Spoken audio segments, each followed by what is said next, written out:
In this next example, you're going to be having a word problem that's going to involve a little bit different language than what we've seen before, where it's going to be talking about a growth model. And it's going to ask what's the average growth rate. And so what we've seen in the past is like an average velocity. And anytime you have that average, it just means slope, kind of algebra 1 style. Y1 or y2 minus y1, x2 minus x1. We need 2 coordinates, figure out your slope. And then if they talk about the instantaneous growth rate, that's just your instantaneous slope. We just need to find a slope equation, i.e. we need to take a derivative. All right, so let's take a look at what we have. So it says we have got ourselves a graph, and that graph is talking about internet growth. It says the number of worldwide internet users between 2000 and 2015 is shown on the graph to the right. A reasonable fit to the data is given by this function. All right, so here's what we got. So that models decent to that equation models those points decently, where t is measured in years after 2000. Right, so we're looking to use the function p, here it is, to approximate the average growth rate, i.e. find the slope, okay, of the internet users from here to here. So same thing, it's just a slope. We need coordinates. So 2005 is t equals 5, so it's right here. So we're going to be not necessarily taking a guess. We're going to use this function to figure it out, which basically means we are going to take 5 and we're going to plug it in. But I'm going to do a little bit better than plugging it in. Is rather than me plugging in all these different values, I'm going to graph that, but I really am not going to graph it. I'm going to look at the table on it.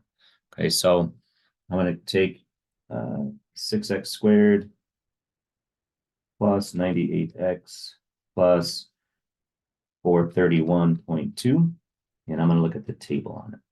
So now it's much quicker than me just plugging in a bunch of values. So at 5, it's 1071.2.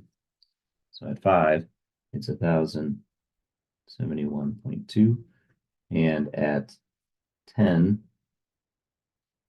don't know, it's 2011.2.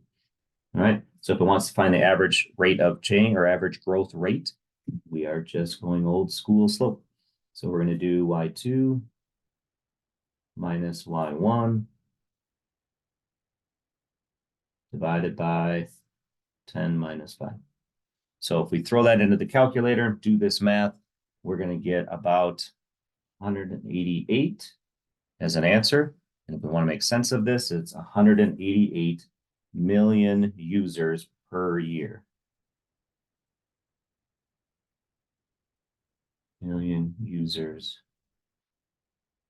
per year. All right, so at that time, it was increasing by roughly that amount. All right, so there's a first.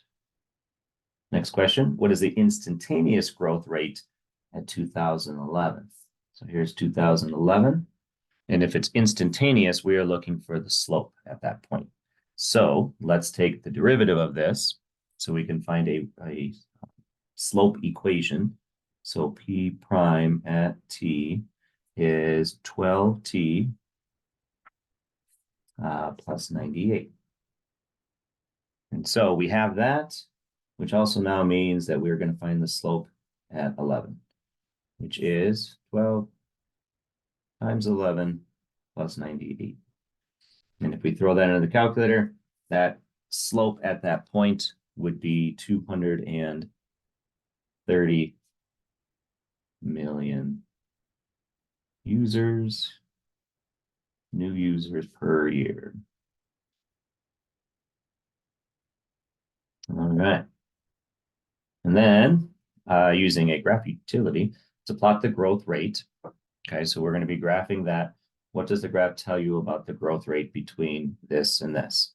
So we're just going to sketch it that this is our growth rate, right? When they say that this is your change in your P related to the change in time.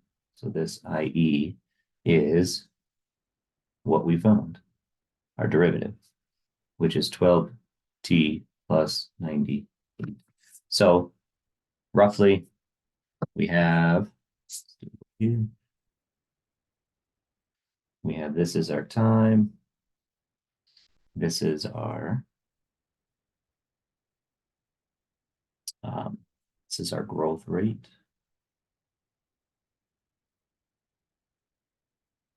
So it's our growth rate over time is this equation. So these are the slopes of this. So the slopes are getting steeper as you go, which means the growth rate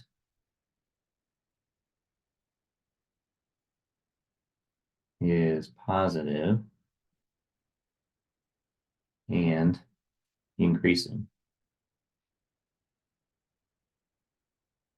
And you can kind of see that just on from this time frame to this time frame. Here was the rate of growth, but it didn't stay constant because a few years later we had an increasing one, right? And this is a ballpark because we're just finding a slope between 2 points, where this is more of an exact one, right? And then last question is, says, assuming the growth rate function can be extended beyond 2015, what is the predicted number of internet users by 2020? So all we have to do then on that is we have this right here.